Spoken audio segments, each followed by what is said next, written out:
Under the shimmering lights of a lavish garden wedding, a young girl sat alone in her wheelchair, her eyes fixed on the dance floor where laughter and music intertwined. Guests swirled past her as if she were a shadow, unseen and unspoken to.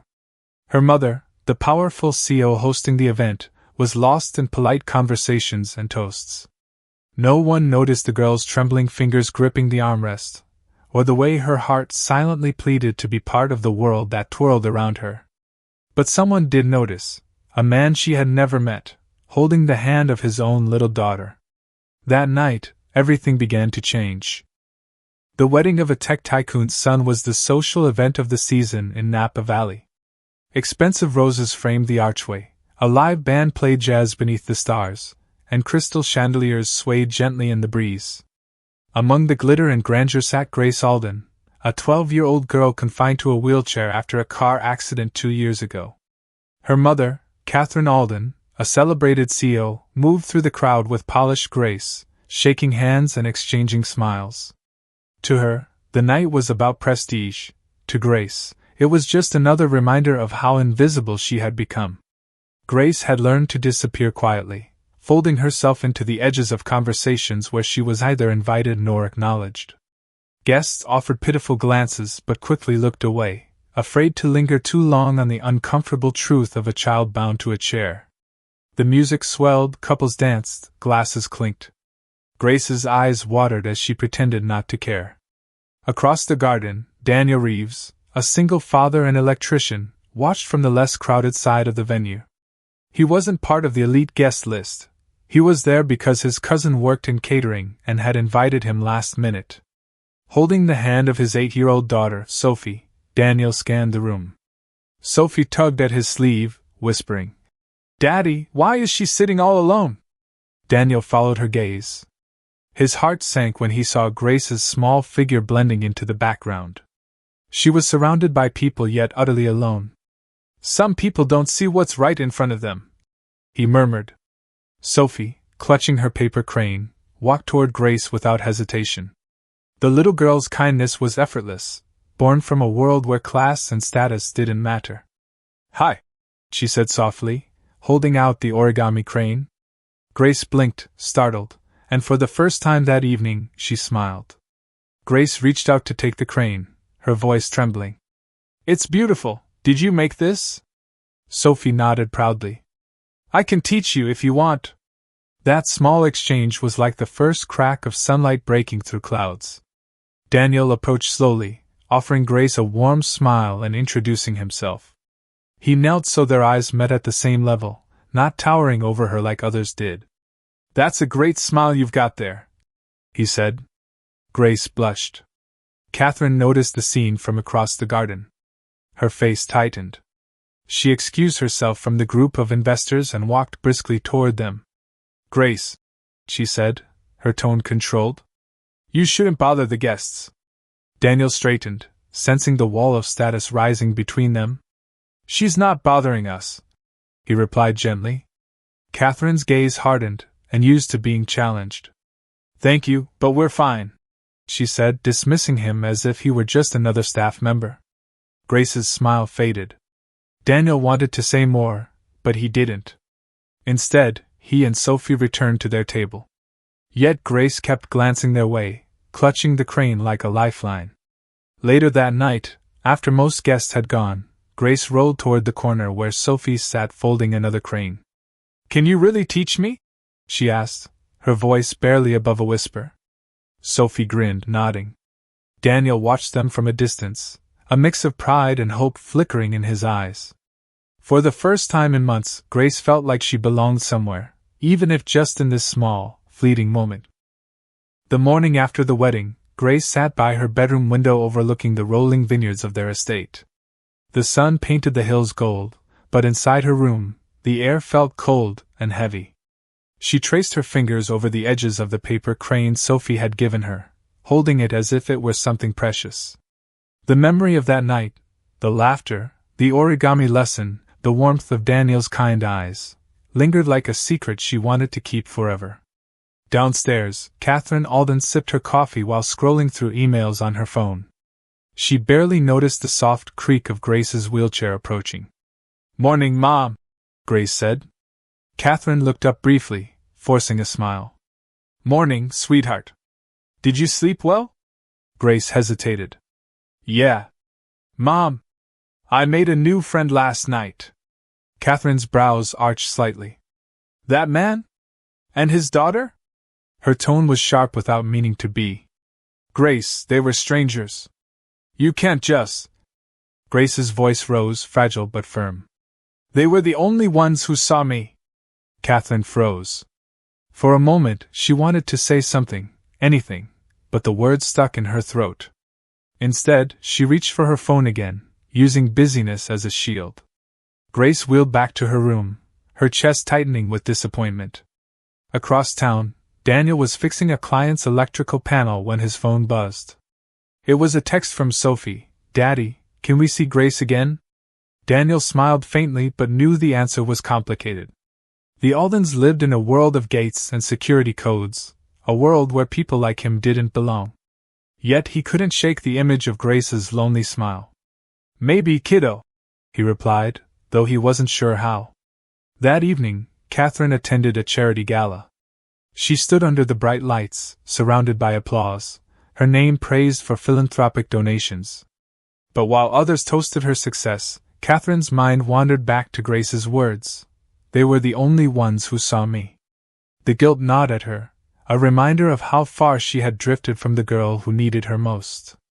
Back home, Grace was alone again. She sat by her window, folding the paper crane repeatedly until the edges frayed. Her eyes welled with tears. "Why doesn't she see me?" she whispered to the night. A week later, Daniel and Sophie were at a small park near the Vineyard estate. Sophie was folding more cranes, and Daniel was fixing a loose wire on a park lamp. Grace's caretaker had taken her out for a rare walk in the same park. When she spotted Sophie from across the path, her heart skipped.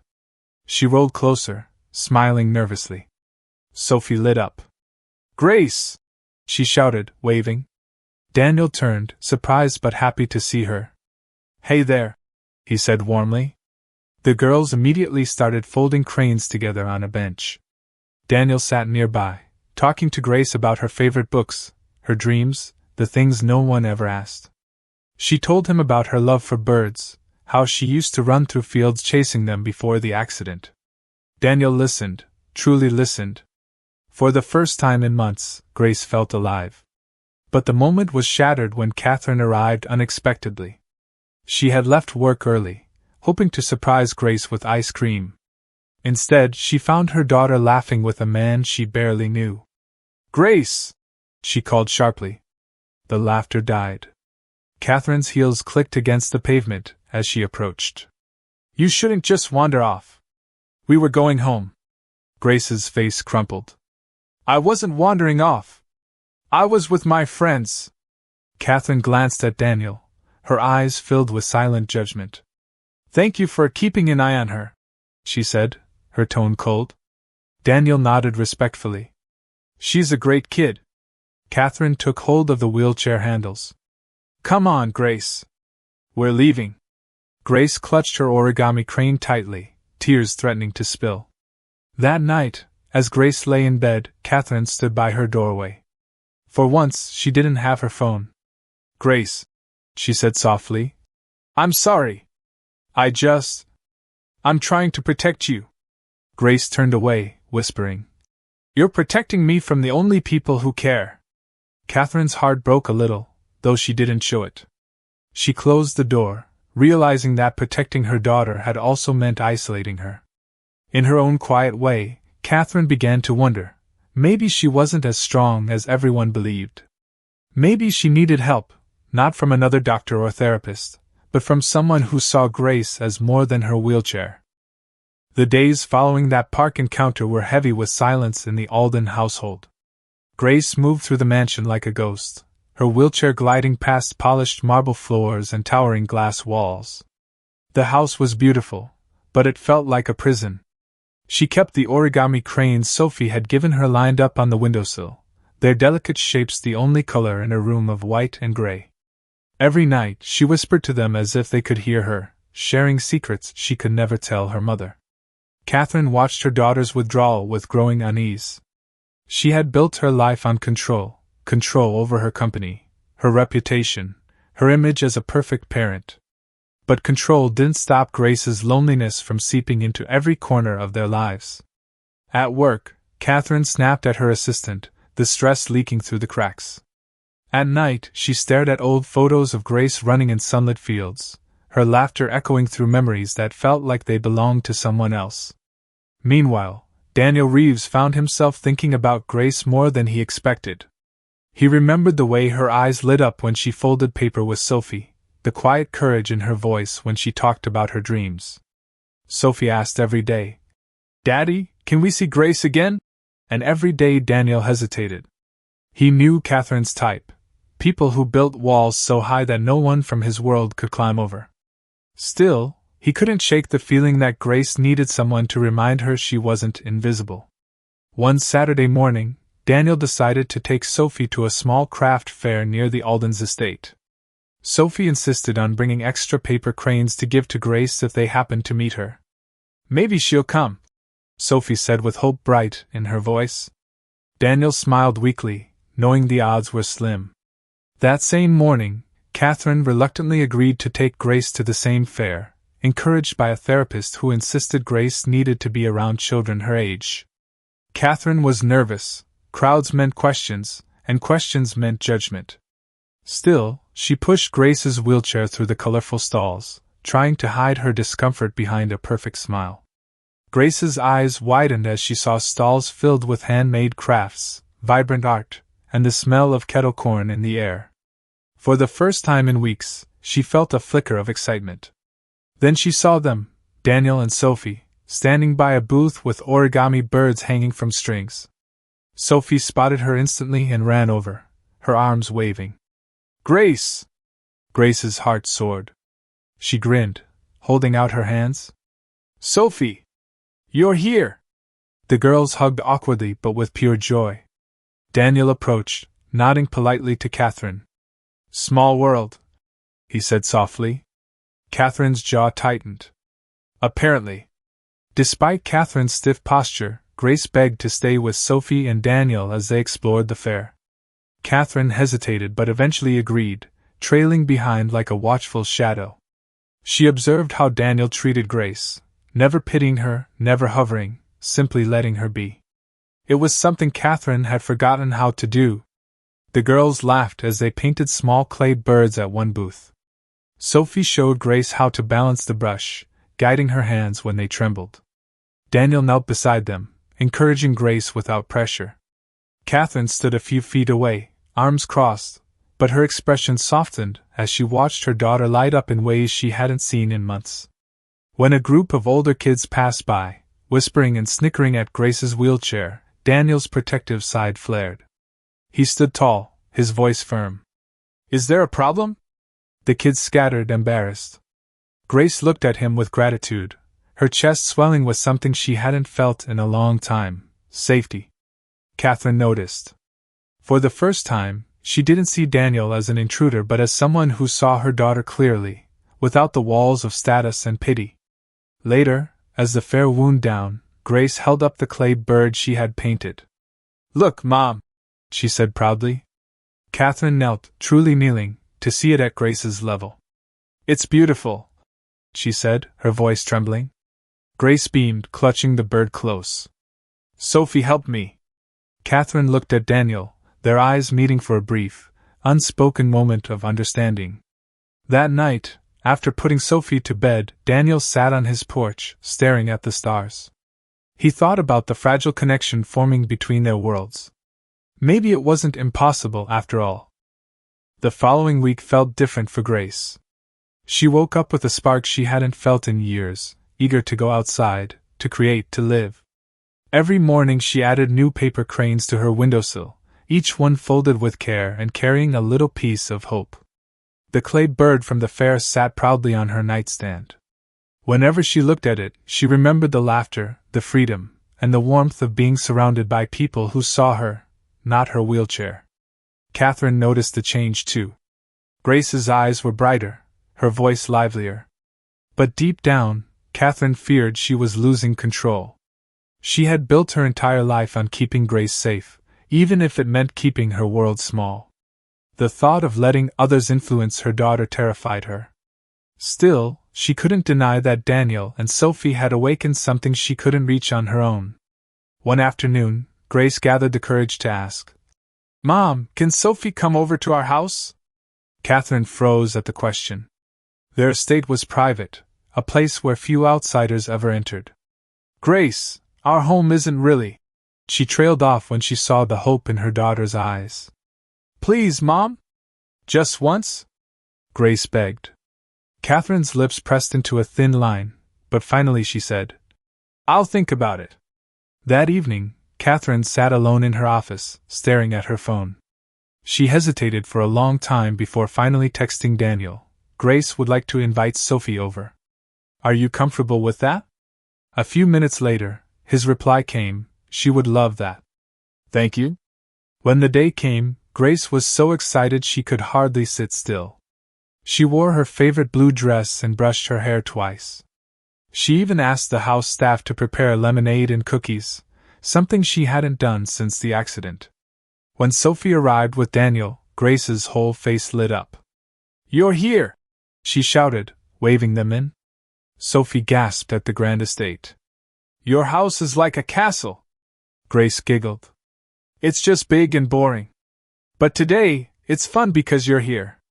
The girls spent the afternoon in Grace's room, covering her desk with origami paper, painting tiny birds, and sharing secrets like old friends. Daniel and Catherine watched from the doorway at one point. For the first time, Catherine saw her daughter's happiness bloom effortlessly, without therapists or structured activities, just friendship. Later, Daniel offered to help Grace move her wheelchair outside so she could see the garden. Catherine instinctively stepped in. "It's fine, I can handle it," she said quickly.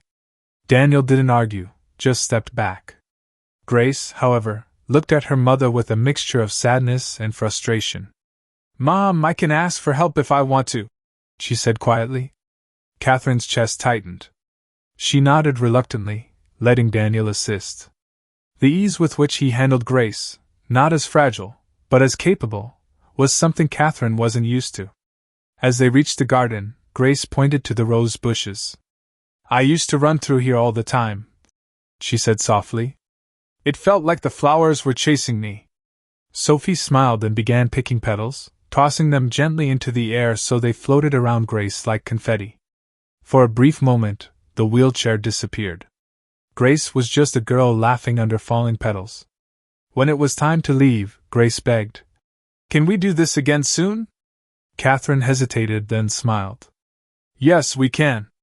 Daniel looked at her with quiet gratitude.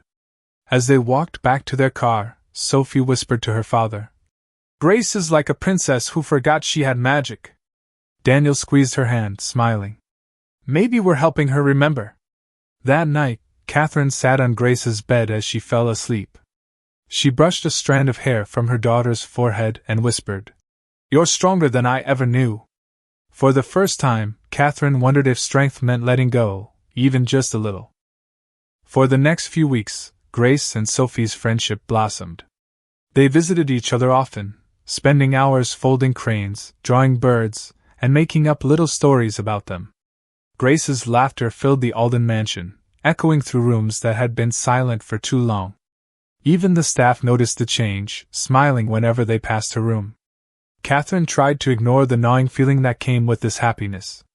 She wanted to be glad, but a part of her feared how much she relied on Daniel's presence in Grace's life. Each time he dropped Sophie off, Catherine found herself standing at the door a little longer, hesitating before saying goodbye. She hated that she cared what he thought of her. One rainy afternoon, Grace and Sophie were in the living room building a tower of paper cranes.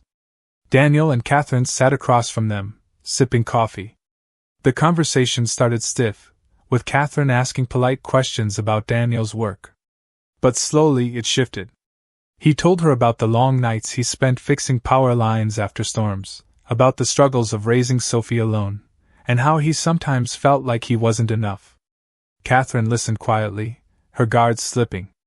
"You're doing more than enough," she said softly. Daniel smiled, a little surprised by her sincerity. You know, he added, Grace doesn't need you to be perfect. She just needs you to be there. Catherine's eyes lowered, his words hitting her harder than she expected. The rain stopped, and the girls begged to go outside. Catherine almost said no, worried about the wet ground, but Daniel reassured her. We'll be careful, he promised. Together, they wheeled Grace out to the garden, where the air smelled of fresh rain and the roses dripped with droplets. Sophie danced in puddles while Grace tilted her head back, feeling the mist on her face. For once, Catherine didn't rush to stop them. She stood under the porch, watching, something warm stirring in her chest. As Daniel pushed Grace gently through the garden paths, she laughed freely. Catherine saw something in her daughter's joy that she hadn't seen since before the accident, fearlessness. And she realized Daniel was right. Grace didn't need protection from life, she needed permission to live it. That evening, after Daniel and Sophie left, Catherine sat on Grace's bed, just like she had started doing every night. Grace was holding one of her paper cranes. Mom, she said quietly, why don't you smile like that when they're not here? Catherine blinked, caught off guard. What do you mean? Grace looked at her with sad wisdom far beyond her years. When Sophie's here, you're softer. You laugh more. I like that version of you. Catherine's throat tightened. She leaned down, hugging Grace tightly. I'm trying, she whispered. Grace smiled into her mother's shoulder. Try with me. Not just with them. A few days later, Catherine took a step she hadn't taken in years. She took Grace to the small bird sanctuary on the edge of town. It was a place they used to visit before the accident. Grace's eyes widened as they rolled through the entrance. Birds of all colors filled the air with music. You remembered! Grace exclaimed. Catherine smiled through tears. Of course I did. They spent the afternoon feeding birds and watching them soar. Grace held out her arm, and a tiny finch landed on her finger. Her face lit up as she whispered, I feel like I'm flying too. Catherine's heart swelled. She was learning to see her daughter not as broken, but as a girl with wings, just waiting for the right wind. That night, as Catherine tucked Grace in, she thought about Daniel. His words, his kindness, the way he looked at Grace without pity, they lingered. For the first time, Catherine wondered if she needed someone like him in her life, not as a savior, but as someone who reminded her to let go of the walls she built. Grace, half asleep, whispered, Mom, can we invite them again? Catherine kissed her forehead. Yes, sweetheart. We will. The Aldens estate was preparing for another event, a charity gala Catherine was hosting to raise funds for children with disabilities. This time, she didn't just see it as an obligation, she wanted it to mean something. Grace watched the preparations with excitement and nervousness. She had been invited to attend the gala instead of being tucked away in her room as before. For her, this was a chance to be seen, really seen. Grace asked her mother if Sophie and Daniel could come. Catherine hesitated but finally said, Yes, they're on the guest list. The way Grace's face lit up made Catherine realize she had made the right choice. On the night of the gala, the mansion was bathed in golden lights. Guests in elegant gowns and tuxedos filled the hall, their laughter mingling with the soft music from a string quartet. Grace wore a pale lavender dress, her hair pinned back with a small jeweled clip. She looked at herself in the mirror and smiled shyly. I look like me, she whispered. When Daniel and Sophie arrived, Grace rolled toward them as fast as she could, her eyes shining. Sophie twirled in her little dress and hugged Grace. Daniel looked at Catherine, offering a small, genuine smile. She returned it, no longer cold, but with warmth she didn't know she still had. Throughout the evening, Grace and Sophie stayed close, laughing and making paper cranes at a small table Catherine had set up for them. Guests passed by, offering polite nods, but for once Grace didn't shrink from their stares. She held her head high. Daniel joined the girls, helping them fold cranes, while Catherine watched from a distance, her heart swelling with pride.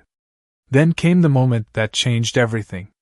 The music shifted to a slow, enchanting melody. Couples began to dance on the floor. Grace watched longingly, her hands tightening on the wheels of her chair. "I wish I could dance," she whispered. Daniel overheard her and knelt beside her. "Who says you can't?" Grace looked at him, confused. "But you can," he said gently. "May I have this dance?" Daniel carefully took her hands and began moving her wheelchair in gentle circles, spinning her with grace across the dance floor. The guests stopped to watch, their expressions softening. Grace laughed, her eyes sparkling brighter than the chandelier above. For a moment, she wasn't a girl in a wheelchair, she was just a girl dancing under the lights. Catherine stood frozen at first, tears welling up in her eyes. She had been so afraid to let her daughter live that she had forgotten how beautiful it was to see her happy. She stepped forward, joining them on the floor, placing her hand on Grace's shoulder. Together they danced, not as mother and child bound by fear, but as a family unbound by limitations. The room erupted in applause.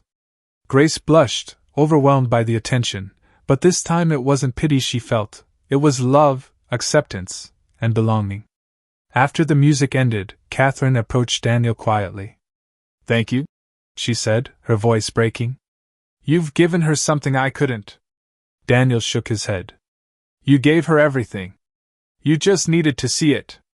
Later that night, Grace sat by the balcony with Sophie, watching the stars. "Tonight was perfect," she whispered. Sophie grinned. "You danced like a princess." Grace smiled, clutching a paper crane in her hand. "For the first time in a long time, I felt free." Catherine stood behind them, listening.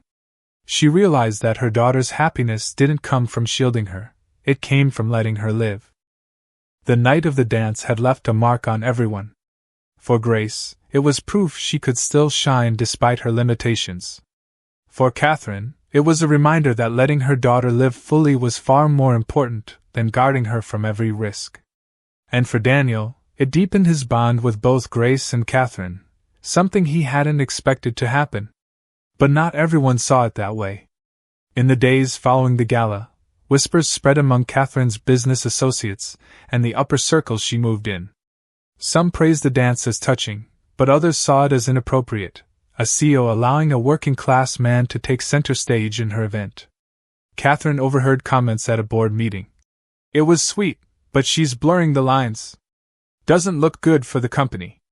The words stung, not because they were true, but because they revealed how shallow her world could be. Grace, meanwhile, didn't care about gossip. She kept asking when she could see Sophie and Daniel again. Catherine hesitated, not because she didn't want to allow it, but because she feared the backlash from her social circle.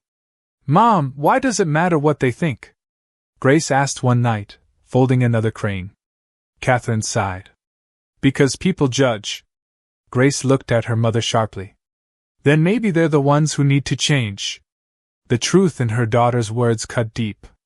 Catherine realized Grace wasn't just fighting to be seen, she was fighting to be allowed to live beyond other people's expectations.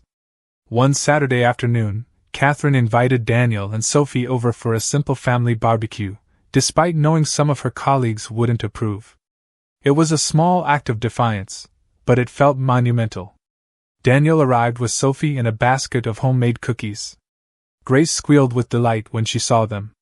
"You came!" she cried, hugging Sophie. The afternoon was perfect, until an uninvited guest appeared. Catherine's longtime business partner, Elaine, arrived to discuss a contract. Seeing Daniel and Sophie laughing with Grace, she raised a brow. "Is this the electrician you dance with?" she said coolly. Catherine stiffened. "Yes, Elaine. This is Daniel. And he's a friend." Elaine gave a thin smile. "I see. Well, I suppose everyone needs their moments." The condescending tone made Daniel's jaw tighten, but he said nothing. Grace, however, caught the exchange and frowned. After Elaine left, the mood felt slightly dimmed, but Daniel broke it by saying, "You know, people like that don't get it. And that's okay. We'll keep living our lives anyway." Later, as the sun set, Daniel took Grace for a small walk around the garden while Sophie chased fireflies. "You know," Daniel said softly, Sometimes the bravest thing you can do is just keep being yourself, even when people don't like it. Grace smiled at him. Is that what you do? He nodded. Every day. Catherine watched them from the porch, her heart swelling. She wasn't just grateful for what Daniel had done for Grace, she admired him. For the first time, she allowed herself to wonder what life might look like with someone like him by her side, not as a savior, but as a partner. That night, Grace fell asleep quickly, exhausted from the laughter and excitement. Catherine stood at her bedside, brushing back her hair. You're teaching me more than I ever taught you, she whispered. Downstairs, Daniel waited to say goodbye. Before he left, Catherine thanked him quietly. I'm starting to see the world differently, she admitted. Daniel smiled. That's because you're finally seeing it through her eyes. As he walked away under the starlit sky, Catherine felt a shift inside her. The walls she had built for years were beginning to crumble, and she didn't want to rebuild them. For a while, everything seemed to fall into place. Grace was happier than ever. Catherine felt herself slowly becoming the mother she wanted to be, and Daniel and Sophie had become an inseparable part of their lives. But just as things began to feel safe, the outside world came crashing back in. One morning, Catherine's assistant rushed into her office with a worried look. You need to see this.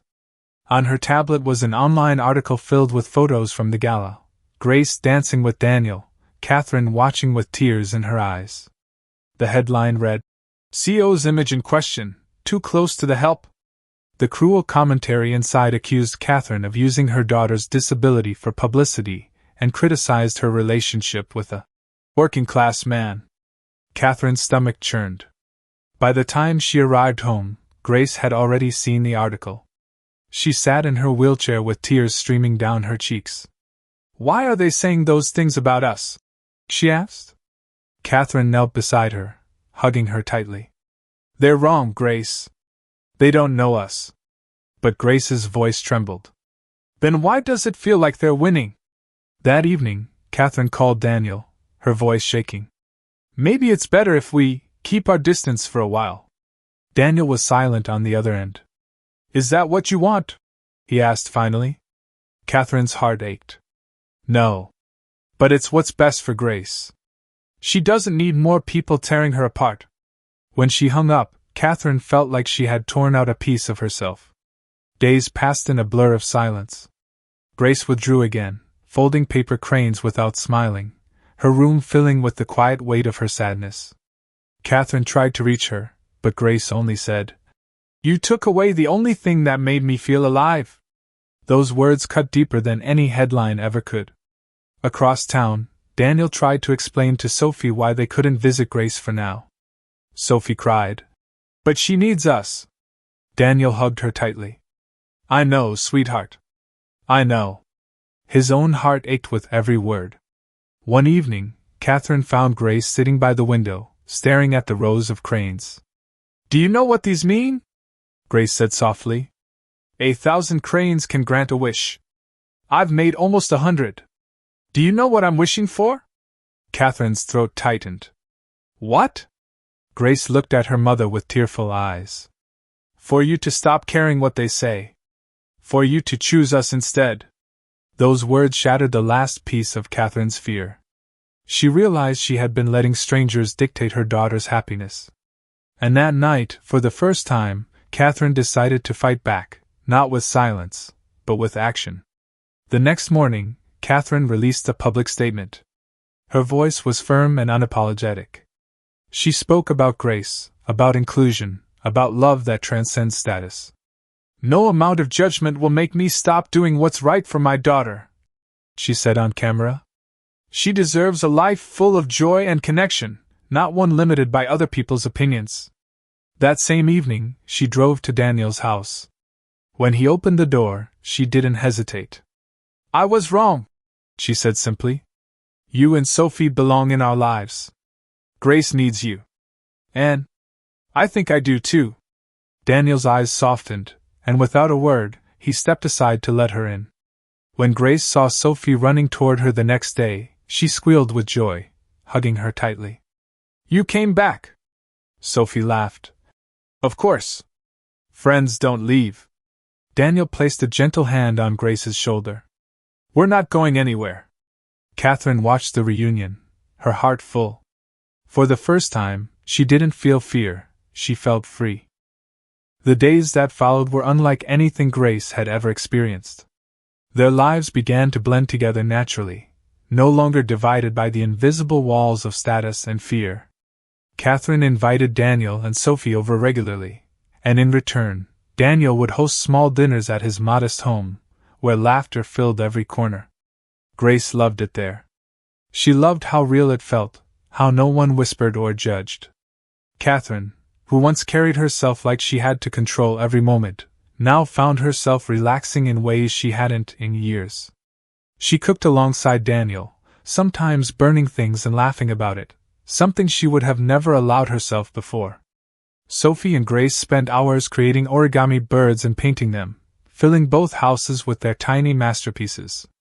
The paper cranes became a symbol of healing, each one representing a step forward. But even as happiness bloomed, Grace's health began to remind them of its fragility. She developed a fever one evening, and her breathing became labored. Catherine panicked, calling for the doctor immediately. Daniel rushed over, sitting by Grace's bedside as she slept. She's strong, he whispered, holding her small hand. Catherine sat across from him, tears in her eyes. I'm so scared, Daniel. Every time she gets sick, I feel like I'm failing her. Daniel looked at her gently. You're not failing her. You're loving her. That's what matters. Catherine buried her face in her hands, and for the first time, she allowed herself to cry openly, not as a CEO, not as a figure of strength, but as a mother. Grace recovered, but the scare had changed something in Catherine. She realized time was precious, and every day counted. So, she started doing things she once avoided, taking Grace to the park, letting her try adaptive sports, and even signing her up for an art class. Grace thrived with every new experience, her confidence blossoming. One afternoon at the art studio, Grace worked on a large painting of a bird in flight. When Catherine came to pick her up, Grace proudly showed it off. It's me, she said simply. Catherine's heart swelled. It's beautiful, she whispered. Grace smiled, her eyes shining. I'm not stuck, Mom. I'm flying. As the weeks went on, the connection between Catherine and Daniel deepened. They found themselves talking late into the night, sharing their fears and dreams. For Catherine, it felt like stepping into a world where she didn't have to hide behind her success. For Daniel, it was like finding a home in someone's heart after years of standing on the outside. One evening, while the girls were inside playing, Catherine and Daniel sat on the porch watching the sunset. You've changed my life, she said softly. Daniel chuckled. No, Catherine. You changed your own life. I just reminded you how. She smiled, her hand brushing against his. The moment was quiet, but it was full of something neither of them wanted to lose. The true test came during another social event, a charity fundraiser Catherine hosted at a public venue this time. This time, she didn't hide Grace or keep her in the background. Grace was front and center, sharing her art and telling her story with courage. The audience was captivated, not by pity, but by her strength. Daniel and Sophie stood proudly beside her, and Catherine introduced them to everyone without hesitation. After the event, Grace looked at her mother and said, You're not afraid anymore. Catherine hugged her tightly. Not when I have you. That night, back at home, Grace carefully placed her 1000th paper crane on the windowsill. I made my wish, she whispered to Sophie. Sophie grinned. What did you wish for? Grace smiled softly. For this, for all of us to stay together. Catherine, overhearing from the doorway, felt her eyes fill with tears. She knew Grace's wish had already begun to come true. Spring arrived with warmth and color, filling the town with blossoms and clear skies. For Grace, it felt like the world was opening up just for her. She had grown stronger, not just in her body, but in her heart. Every day was filled with moments she once thought impossible, painting outside, laughing with Sophie, sharing quiet talks with Daniel, and feeling her mother's love in every smile. Catherine had transformed as well. She no longer cared about whispers from the world beyond their gates. Her focus was on the life they were building together, one made not of status, but of love. She often found herself looking at Daniel with gratitude that went deeper than words. And Grace, seeing her mother happy, felt like she had been given a second chance at childhood. One afternoon, Catherine surprised Grace with news. "There's an outdoor art festival this weekend, and they want to display your paintings." Grace gasped, her eyes wide. "Really? My paintings?" Catherine nodded, tears glistening in her eyes. "Yes, sweetheart. The world deserves to see how you see it." On the day of the festival, the park was alive with music, laughter, and the smell of food drifting through the air. Grace's paintings hung proudly on display, surrounded by curious onlookers. Each painting told a story, of birds, of cranes, of freedom and hope. People stopped, admiring her work, asking about her process. For the first time, Grace wasn't invisible. She was seen, truly seen, for who she was. Daniel stood beside her, smiling proudly, while Sophie eagerly told passers-by, "Grace painted that one! Isn't it amazing?" Catherine held her daughter's hand, feeling her own heart soar. As the sun began to set, the organizers handed Grace a microphone. Nervous but determined, she rolled to the small stage. The crowd quieted. Her voice trembled at first but grew stronger with each word. "For a long time, I felt like I was trapped, like the world only saw my chair and not me. But I learned that even when life changes you, it doesn't take away your wings. Sometimes, you just need people who believe you can still fly." The audience erupted in applause, many with tears in their eyes. Grace's smile was radiant, glowing in the golden light. After the festival, the four of them, Grace, Sophie, Catherine, and Daniel, walked to the edge of a hill where the skies stretched endlessly. Catherine opened a large box filled with paper cranes, each one folded by Grace. "You wanted to send them into the sky," she said softly. Grace nodded, tears in her eyes. One by one, they released the cranes into the breeze. Some fluttered gently to the ground, but most soared upward, catching the wind. Grace watched with wonder. "Look," she whispered. "They're flying." Daniel knelt beside her. "Just like you." Sophie held her hand, giggling as the cranes disappeared into the sunset. Catherine wrapped her arms around Grace from behind, her voice trembling. "You've taught me how to live, my love. You've taught me how to fly too." As the last crane lifted into the air, the four of them stood together, bathed in the warm glow of the fading sun. It didn't matter what the world thought anymore. What mattered was this moment, this family, chosen and bound by love, standing under a sky full of cranes. Grace smiled through her tears. "My wish came true," she said softly. Catherine kissed her cheek. "It came true for all of us."